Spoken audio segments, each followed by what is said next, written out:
यहां पर कह रहा कि 11 नंबर के सवाल में देखना, मनोविज्ञान केंद्र का प्रमुख कार्य क्या होता है, याद करना जरूर। मनोविज्ञान शाला के विषय में हमने आपको पढ़ाया था, मनोविज्ञान शाला याद करते जाओ। मनोविज्ञान शाला के विषय में डाइट हमने पढ़ाया था, जिला चिकित्सालय बताया था। ये सब किसके अंतर्गत आते हैं? मनोविज्ञान केंद्र हो गया, जिला चिकित्सालय हो गया, डाइट हो गया, ये किसके अंतर्गत आते हैं? तो आप देखोगे तो निर्देशन, प्रशिक्षण व शोध कार्य, इनमें से सभी कार्य करते हैं ये। निर्देशन, प्रशिक्षण व शोध कार्य, सभी कार्य इनका होता है। और मुख्य तौर पर बात करें तो ये एक तरीके से परामर्शदाता के रूप में भूमिका निभाते हैं। तो परामर्शदाता के रूप में जब भूमिका निभाएंगे तो इनका निर्देशन का भी कार्य होगा, प्रशिक्षण देने का भी कार्य होगा। किनको प्रशिक्षण देने का? जो मनोवैज्ञानिक सेंटरों पर, यानी कि जो मनोवैज्ञानिक केंद्रों पर मनोविज्ञान शाला इत्यादि में नियुक्ति पाने वाले मनोवैज्ञानिक होते हैं, उनके प्रशिक्षण से संबंधित कार्य इनकी जिम्मेदारी होती है।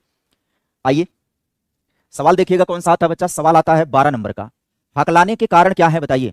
कोई बच्चा हकलाता क्यों है? हकलाने के पीछे का कारण क्या होता है? हकलाने का मतलब वही होता है, जैसे अगर फोन आ जाए हमारे पर तो ये बोला जाए हेलो हेलो। अगर 1 रुपया मिनट कटे तो 2 मिनट तो ऐसे निकल जाए। तो यहां पर हकलाने का कारण पूछ रहा है, क्या हो सकता है? तो कह रहा है हकलाने का कारण वंशानुक्रम होगा, हकलाने का कारण वातावरण होगा, या उपर्युक्त दोनों होगा, या इनमें से कोई नहीं होगा। चलो भैया जवाब दे दो सभी लोग तेजी से, कौन सा उत्तर इसमें सही हो जाएगा? तेजी से जवाब आना चाहिए। मीटर खींचो मास्टर लोगों, मीटर खींचो, मीटर डाउन नहीं होना चाहिए। मीटर एकदम दबा करके खींच दो, चढ़ जाए मीटर। हाँ बिल्कुल, मीटर नहीं डाउन होना चाहिए। यहाँ पर उत्तर आपका सही हो जाता है कौन सा? सी विकल्प आप सभी ने जो जवाब दिया है बिल्कुल करेक्ट हो जाएगा। हकलाने के पीछे का कारण वंशानुक्रम भी हो सकता है और वातावरण भी हो सकता है। वंशानुक्रम क्यों हो सकता है भैया और वातावरण क्यों हो सकता है? तो देखो वंशानुक्रम इसलिए होगा, परिवार में हकलाने का इतिहास होने पर यह समस्या अगली पीढ़ी में भी आ सकती है। अगर परिवार के किसी सदस्य के अंदर यह प्रॉब्लम है, हकलाने वाली, आवाज में कंपकपाहट स्थिति है, तो वह कई बार जीन के मतलब गुणसूत्रों के जरिए अगली जनरेशन में भी चला जाता है। तो अगर परिवार में किसी के पास है तो यह इतिहास दोहराया जा सकता है, तो यहां पर अगली पीढ़ी में भी कोई हकलाने वाला बच्चा पैदा हो सकता है। और वातावरण की बात करें तो वातावरण के अंतर्गत क्या होगा? बचपन में तनाव हो गया, भय हो गया, दबाव हो गया, अनुचित भाषा का वातावरण है, हकलाने के भाव उत्पन्न हो सकते हैं। अनुचित वातावरण का मतलब क्या है? अनुचित भाषा वातावरण। कई बार तो मम्मी लोग जानबूझ करके बच्चे को बिगाड़ देती हैं, बिगाड़ देती हैं कि नहीं? जैसे मम्मी की आदत हो पहले से बाबू सोना जादू टोना कहने की, वो तोतलापन होता है। आजकल के जनरेशन जो सैयारा मूवी देखने के बाद फौकार मार के रो रहे हैं जाके थिएटर में, ये लोग पहले से प्रैक्टिस करते हैं, मेरे बाबू ने थाना थाया तो नहीं थाया। अब यही वाली बात अपने बच्चे पर अप्लाई करने लगते हैं। बच्चा जो अभी भाषा को अनुकरण के जरिए सीखना शुरू किया है, अब उसके साथ बातें कैसे होंगी? बाबू थाना थाना थाओ दे मेरे लल्ला। अब बच्चा भी ऐसे ही बोला, हाँ मम्मा थाना दे दो, भूत लदी है। अब यहाँ पर अनुचित भाषा वातावरण हो जाएगा। तो एक अच्छा खासा बच्चा जो पूरी तरह से हाँ बेहतरीन फॉर्मेट में डाउनलोड हुआ है, उसके एप्लीकेशन में वायरस डाल देंगे ये लोग, फिर वो डिसबैलेंस हो जाएगा, फिर वो ना रनिंग प्रॉब्लम आ जाएगी उसके अंदर। जब भी वो उसके ऊपर लोड जाएगा कुछ बोलने का ना, तो अनसपोर्टेड फाइल करके तब वो फालतू की बातें निकलना शुरू हो जाएंगी, हकलाहट तुतलाहट बच्चे में आने लगेगी। तो वातावरण ऐसे जिम्मेदार होता है, खराब वातावरण हो भाषा को लेकर के, पहले से ट्रेनिंग मिल जाती है। हाँ वही बात कर रहा हूं। आ जाओ भैया सवाल देख लो अगला। 13 नंबर का सवाल कहता है कि शिक्षा प्रक्रिया में अनुकूलन की आवश्यकता नहीं होती है। बताओ किन बच्चों को अनुकूलन की जरूरत नहीं होती है? इनमें से कौन सा बच्चा है जिसको अनुकूलन की जरूरत नहीं है? जो पहले से चौधरी बने बैठा पड़ा है उसको अनुकूलन की जरूरत नहीं है। बताओ भाई कौन सा? तेजी से आप सभी लोग जवाब देना शुरू कर दीजिए, फटाफट के अंदाज में आप लोग उत्तर देना शुरू कर दो। इसमें से कौन सा बालक ऐसा है जिसको शिक्षा प्रक्रिया में अनुकूलन की जरूरत नहीं होगी?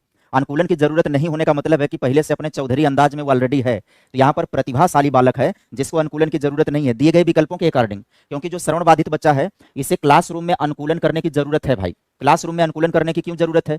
क्योंकि श्रवण बाधित बच्चा है, क्लास में बैठेगा कहां पर, इसका डिसीजन लेना पड़ेगा। कहां बैठेगा? क्योंकि अगर वो पीछे बैठेगा, श्रवण बाधित बच्चा है, मास्टर कोई चीज बोल के पढ़ा रहा है, समझा रहा है, तो पीछे में से कहेगा आए, 2 बार बोलना, एक बार दोबारा बोलेंगे आप तो फिर कहेगा आए, एक बार फिर से सर जी, तो पूरे क्लास का माहौल बिगाड़ देगा। तो इसको अनुकूलन की जरूरत है। इसे क्लास में अग्रिम पंक्ति में बैठाने की जरूरत है, जहां आवाज एक तेजी देने के बाद वो सुन सके, उसको अनुकूलन की जरूरत है। अस्थि बाधित बच्चे को बिल्कुल जरूरत है। इनके अकॉर्डिंग तो क्लास में आवागमन की सुविधा भी होनी चाहिए। मान लो अस्थि विकलांग बच्चा, अस्थि बाधित बच्चा क्लास में जा रहा है, तो उसको जाने की सुविधा, आसानी से पहुंच जाए वो क्लासरूम तक, सुविधा पूर्वक बैठ सके क्लासरूम में, इसे भी जरूरत होगी। दृष्टि बाधित बच्चे की भी सेम कंडीशन है। जिनकी दृष्टि में समस्या होती है, इनके आंखों का परीक्षण वगैरह करवा करके इन्हें चश्मा वश्मा लेंस वेंस पकड़ाना पड़ेगा, दूरदर्शी वगैरह देना पड़ेगा, ताकि ये बैठें और बैठ करके ध्यान से देखें। अब यो अगर पीछे बैठ गए हैं तो पीछे बैठ के निहारने का प्रयास करेंगे, नहीं दिखेगा तो बगल के लड़के की कॉपी में देखेंगे, इधर उधर ताका झांकी करेंगे। तो अनुकूलन की जरूरत इन्हें भी है। तो यहाँ पर आप सभी का जवाब सही हो जाएगा कौन सा? सी विकल्प राइट ऑप्शन हो जाता है। आगे देख लेते हैं हम सभी लोग। 14 नंबर का सवाल है कि विशिष्ट बालकों की शिक्षा के लिए चलाए जाते हैं, बताना इसमें से विशेष बच्चों के लिए शिक्षा के लिए कौन सा कार्यक्रम चलाया जाता है। बता दो तेजी से, देखता हूं कि कितने लोगों का जवाब सही आता है। विशेष बच्चों के लिए कौन सा कार्यक्रम इसमें से चलाया जाता है, फटाफट के अंदाज में उत्तर देना शुरू कर दो आप सभी लोग। चलो मीटर चढ़ाते जाओ रे बाबा, मीटर चढ़ाते जाओ, मीटर चढ़ाते जाओ। और ये देखो 800 लोगों ने, मतलब 800 लोग लाइक हैं, लेकिन वो लाइव हैं लेकिन लाइक नहीं करे हो। पसंद कर दो भाई, प्रभु लोगों, देवता लोगों, पसंद वसंद करते रहा करो। आप जवाब दे देना इसमें विशिष्ट बालकों की शिक्षा के लिए कौन सा कार्यक्रम चलाया जाता है। तो यहां पर आप सभी का जवाब कौन सा हो जाएगा, डी विकल्प आप सभी का जवाब बिल्कुल करेक्ट हो जाएगा। विशेष बालक कौन होते हैं, विशेष बालक कौन होते हैं, सामान्य को छोड़ करके सभी लोग विशेष में आएंगे। सामान्य बच्चों से हट करके जितने हैं, क्षमता में कम या ज्यादा, वो सभी विशेष के अंतर्गत आएंगे। आएंगे कि नहीं आएंगे। अब विशिष्टता का आधार क्या हो सकता है, शारीरिक आधार पर भी विशिष्टता होती है, मानसिक आधार पर भी विशिष्टता होती है, सामाजिक आधार पर भी विशिष्टता होती है। तो देखो विशिष्ट कार्यक्रम चलाने का मतलब क्या है, विशेष प्रकार का प्रशिक्षण दिया जाए। जैसे सृजनशील बच्चों के लिए विशेष प्रशिक्षण कार्यक्रम चलाया जाता है कि नहीं चलाया जाता है। एग्जाम्पल दे रहा हूं, ध्यान से समझो। जैसे सृजनशील जो बच्चा है उसको विशेष कार्यक्रम के जरिए शिक्षण प्रशिक्षण दिया जाता है। मंदबुद्धि बच्चों के लिए विशेष कार्यक्रम चला करके उनको प्रशिक्षण दिया जाता है कि नहीं दिया जाता है। संवर्धन कार्यक्रम का मतलब होता है क्षमता की वृद्धि। संवर्धन का मतलब क्या होता है, क्षमता वृद्धि। ये बताओ आप चाहते हो कि प्रत्येक बच्चे की क्षमता में वृद्धि हो कि नहीं हो, प्रतिभाशाली और बेहतर बन जाए, सामान्य बच्चा और बेहतर बन जाए। तो सभी प्रकार के बच्चों को अलग अलग प्रकार से हम संवर्धन कार्यक्रम करते हैं ताकि वो अपने बेटर वर्जन से को प्राप्त कर सके, अपनी श्रेष्ठ से श्रेष्ठ संभावना तक पहुंच सके। हम उसके लिए संवर्धन कार्यक्रम चलाएंगे। और उपचारिक कार्यक्रम का मतलब क्या होता है, उपचार करने का मतलब ये होता है कमियों को दूर करना, कमियों को दूर करना, यही उपचार करना होता है। तो अगर सीखने में समस्या आ रही है तो उसका पता लगा करके वो सीखने की समस्या को दूर करना, ये उपचारिक कार्यक्रम हो जाएगा। तो आप सभी यहां पर राइट ऑप्शन सही करोगे, कौन सा, डी विकल्प। अब बी विकल्प पर ही मत सोचना। बी विकल्प इसलिए नहीं सोचोगे क्योंकि उपचारात्मक शिक्षण आता है कि नहीं आता है, ये बताओ। उपचारिक कार्यक्रम का मतलब होता है उपचार करना, कमियों का निवारण करना, ये उपचारिक कार्यक्रम भी आएगा। इन क्वेश्चन को मतलब सीरीज के माध्यम से अगर आप देखोगे तो गलत कर दोगे। हम फिर से बता रहे हैं, एक कहानी हमने बार बार समझाया, वो कहानी याद रहनी चाहिए। हाँ, मीटर डाउन हो रहा, मीटर चढ़ा दो, मीटर डाउन हो रहा, मीटर चढ़ाते जाओ आप सभी। समस्या का समाधान करना उपचार नहीं होता है। उपचार का मतलब ये होता है, उपचार का मतलब ये होता है कि कमी का निवारण करना, कमियों को दूर करना, बीमारी को ठीक करना ही उपचार होता है। तो पढ़ाई लिखाई में जो बीमारी है ना, उसका उपचार करना उपचारी हो जाता है वो। भारतीय पुनर्वास परिषद अधिनियम कब पारित हुआ था, चलो जवाब दे दो। भारतीय पुनर्वास परिषद कब पारित हुआ था, 91, 92 में, 93 में, 94 में। तो यहाँ पर उत्तर आप सभी का कौन सा आ जाएगा, शाबाश, बहुत अच्छे। 92 के अंदर सभी लोगों को ध्यान में होना चाहिए। 92, देखो सितंबर 1992 को भारतीय पुनर्वास परिषद की स्थापना की बात करें तो अधिनियम संसद द्वारा पारित किया गया था। और उस अधिनियम के द्वारा भारतीय पुनर्वास परिषद एक सांविधिक निकाय के रूप में 22 जून 1993 को अस्तित्व में आया। और अधिनियम को संसद द्वारा वर्ष 2000 में इसे और अधिक व्यापक बनाने के लिए इसमें संशोधन किया गया था। ठीक है, तो ये पूरी तरह से बात आपकी सही हो गई। आइए, करेक्ट ऑप्शन कब पारित हुआ था, 1992 में। चलिए आगे बढ़िएगा, देखेंगे हम सभी लोग अगले क्वेश्चन को। अगला क्वेश्चन आपके स्क्रीन पर जानते हैं कौन सा आएगा। अगला अब आएगा अति लघुत्तरी फॉर्मेट वाले सवाल आएंगे। अति लघुत्तरी को शुरू करें उससे पहले हम आप सभी से एक बार दोबारा से बोलेंगे कि वीडियो का मीटर खींच करके चढ़ा दो। अब यहां पर आप भी जुड़ सकते हैं। आप में से जितने भी बच्चे नए होंगे, आपके जानने पहचानने वाले भाई बंधु है ना, बाबू भैया, हित मित्र, दोस्त, सखी, सहेली, सहेला होंगे, उनको भी आप सभी लोग आमंत्रित करें कि डीएलएड फर्स्ट सेमेस्टर में प्रवेश लें 399 रुपए मात्र में। और डीएलएड थर्ड सेमेस्टर में अभी भी जुड़ करके तैयारी कर सकते हैं। हाँ, तीव्र स्पीड में वीडियो रिकॉर्डेड सभी उपलब्ध मिल जाएंगी जो पड़ी हुई हैं 249 रुपए में। यहाँ पर आपको short notes, PYQ, solution, quiz और मॉडल पेपर प्राप्त होते हैं। आइए, अति लघुत्तरी का सेशन यहाँ से शुरू होता है। अति लघुत्तरी, अति लघुत्तरी का मतलब है एकदम नन्हा सा उत्तर देते हुए आगे बढ़ना है। परामर्शदाता के 2 गुण बताइए, बताओ। परामर्शदाता के 2 गुण बताना है आपको। कौन कौन से गुण हो सकते हैं परामर्शदाता के, बताइए। लिख दीजिए, 2 गुण लिख दीजिए आप। परामर्शदाता के कोई भी 2 गुण आप लोग लिख दीजिए, अपने तरीके से लिख दीजिएगा। परामर्शदाता के कौन से 2 गुण हो सकते हैं। सर जैसे कुछ आ ही नहीं रहा है, आएगा आएगा। अब लगातार प्रैक्टिस करवाएंगे ना तो आने लगेगा, रिवीजन जितना होगा उतना ही आएगा। बहुत बढ़िया। देखो 2 गुण की बात करोगे ना तो झौवा भर के गुण हो जाएंगे। सहानुभूति हो जाएगी, सक्रिय श्रोता हो जाएगा, है ना। हाँ, निर्देश करने वाला होना चाहिए, उपचारात्मक उसको होना चाहिए, लोकतंत्रात्मक होना चाहिए, उसे प्रजातांत्रिक मूल्य वाला होना चाहिए, अच्छे विचार वाला होना चाहिए, आदर्शवादी होना चाहिए, समस्याओं का समाधान करने वाला होना चाहिए, अनुभवी होना चाहिए। भाई बहुत विशेषताएं लिख सकते हो, बहुत गुण लिख सकते हो। यहाँ पर हमने भी 2 गुण आपके सामने दे दिया। सहानुभूति वाला होना चाहिए और सुनने की क्षमता वाला होना चाहिए। हमें लगता है ये 2 गुण बहुत अच्छा गुण है भाई। सहानुभूति वाला होना चाहिए, क्यों हमने इसको तवज्जो दिया, सहानुभूति वाला, और सुनने वाला होना चाहिए, सुनने वाला होना चाहिए। आज के डेट में यही तो नहीं है किसी के पास। सहानुभूति का मतलब सिंपैथी, सिंपैथी का मतलब होता है सामने वाले के दुख को महसूस कर ले। हाँ, अच्छा सुनने वाला का मतलब होता है सक्रिय श्रोता कह लो, सक्रिय श्रोता, ये कह लो सक्रिय श्रोता, बस ना, ये बढ़िया है। अब देखो बात समझो, हाँ, आप ही लोगों के जवाब से हमने जवाब तय कर लिया है। अब देखो सहानुभूति वाला कैसे होना चाहिए। परामर्शदाता का मतलब है कि कौन होता है परामर्शदाता?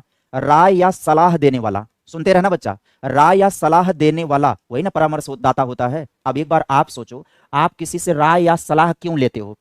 जब आपको कोई प्रॉब्लम होगी तभी ना राय और सलाह लोगे। हाँ, जब आपके जीवन में अचानक से ऐसा हो जाए, अरे गई भैंस पानी में, जैसे ही ये वाली आफत आ जाए, अरे बाप रे गई भैंस पानी में, वहीं आप सलाह लोगे, राय लोगे कि गहरे खड्डे में, गहरे पानी में चली गई भैंस।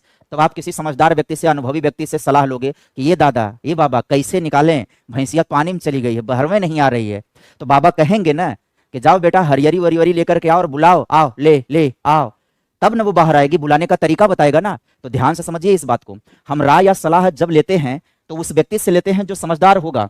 समझदार के साथ साथ ध्यान रहे उसके अंदर सहानुभूति का गुण होना चाहिए। वो हमारे दुख दर्द को महसूस करने वाला होना चाहिए, हमारे दुख दर्द को महसूस करने वाला होना चाहिए। अब पता लगे हमारे दुख दर्द को महसूस करने वाला हो ही ना, और हम जाके कह दें कि अरे दादा गई भैंस पानी में, बैठ ससुर भैंस पानी में, जाओ दूसर खरीद ले, तो ऐसे नहीं चलेगा। सिंपैथी का गुण होना चाहिए और सुनने की क्षमता या सक्रिय श्रोता होना चाहिए, तभी वो समस्या को सुनेगा और पुनः समस्या के निवारण हेतु राय या सलाह प्रदान करेगा। आइए इसको देखिएगा, कह रहा पिछड़े बालकों की 2 विशेषताएं बताइए। ये तो आप लोग न कहोगे गुरुजी इसमें तो हम झुआ भर की विशेषता बता देंगे, काहे कि ये अपने से रिलेट बातें हैं। तो चलो जल्दी जल्दी से कमेंट कर दो, देखते हैं 2-4 गुण आप लोग फटाफट के अंदाज में कमेंट कर दो। तो पिछड़े बालकों की विशेषताएं, चलो जवाब दे दो। और मीटर चढ़ाओ रे मास्टर लोगों, मीटर नहीं चढ़ा रहे हो आप लोग, बताओ पिछड़े बालकों की विशेषताएं।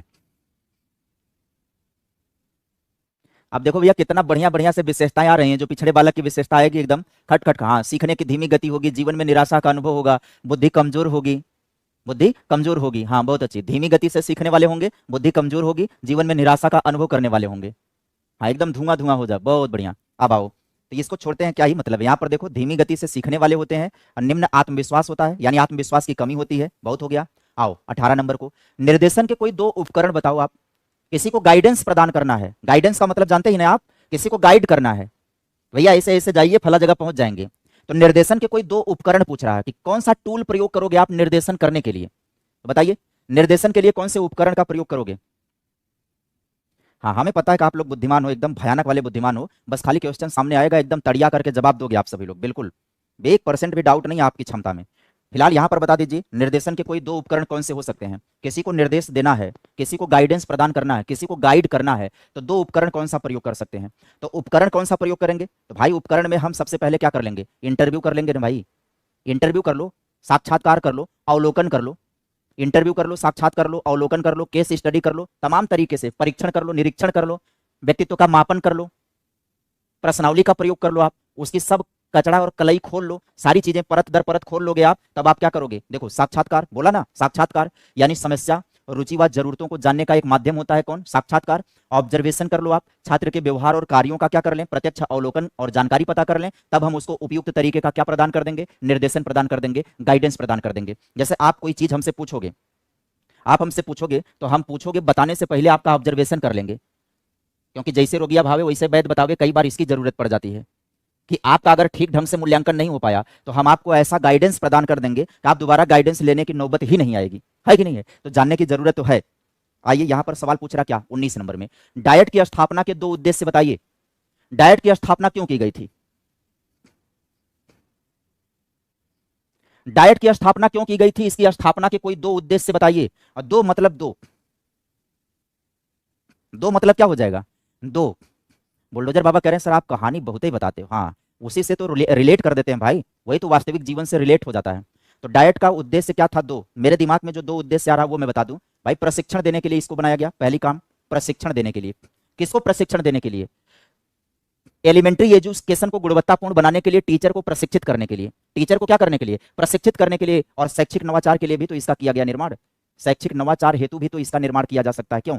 तो 2 गुण तो हमने लिख दिया आपको, प्रशिक्षण प्रदान करने के लिए ताकि एलिमेंट्री लेवल पर गुणवत्तापूर्ण स्कूल स्थापित हो सके, गुणवत्तापूर्ण टीचर आ सके, प्रशिक्षित अध्यापक आ सके, शिक्षा में नवाचार लाया जा सके, इसके लिए। अब आइए इसका उत्तर देखते हैं। देखो शैक्षिक प्रशिक्षण के लिए प्राथमिक स्तर तक शिक्षकों को गुणवत्तापूर्ण प्रशिक्षण प्रदान करना, दूसरा शैक्षिक नवाचार के लिए स्थानीय स्तर पर शिक्षा में नवाचार। नवाचार का मतलब होता है क्या, शिक्षा में नए विधियों और तरीकों और तकनीकियों का प्रयोग करना, यही नवाचार है। और रिसर्च को प्रोत्साहित करने के लिए ये डाइट का 2 उद्देश्य होता है प्रमुख तौर पर, ठीक है। अब आ जाते हैं डाइट के कोई 2 विभाग के नाम बताइए, बताइए फट से। ज्यादा नहीं पूछ रहा हूं, कुल नहीं पूछ रहा हूं, डाइट के कोई 2 विभाग बता दीजिए, 2 डिपार्टमेंट किसके बताना है डाइट के। अगर किसी दिन डाइट घूमते हुए जाएंगे ना तो डिपार्टमेंट अलग अलग बटा होता है और वहां लिखा भी होता है, डिपार्टमेंट का नाम भी लिखा होता है। तो अगर डाइट से आपने डीएलएड किया होगा या डीएलएड आप डाइट से कर रहे होंगे तो आपको पता चल जाएगा डाइट के 2 विभाग आप आसानी से लिख सकते हो। तो ऐसे वो विद्यार्थी जितने लोग डाइट से कर रहे हैं डीएलएड, वो फट से डाइट के 2 विभाग का नाम लिख दें तो तेजी से, बिल्कुल लापरवाही नहीं करना। मास्टरों एक बार मीटर चढ़ाओ रे मास्टरों, हाँ मीटर चढ़ाओ, मीटर डाउन नहीं होना चाहिए। हाँ नहीं तो अब तो हल उनके कसम खियावे वाली नौबत आवत बा, वह कसम खियाई एकदम भयानक वाली।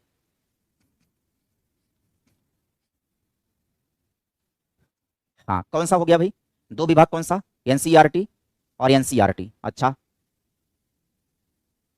हम तो प्राइवेट वाले हैं, ठीक है, हमें नहीं पता। एससीईआरटी, अच्छा प्राचार्य प्रबंधक, अच्छा अरे डिपार्टमेंट पूछ रहा हूँ, अधिकारी नहीं पूछ रहा हूँ, डिपार्टमेंट पूछ रहा हूँ। योजना और प्रबंधन, बहुत बढ़िया, योजना और प्रबंधन हो गया।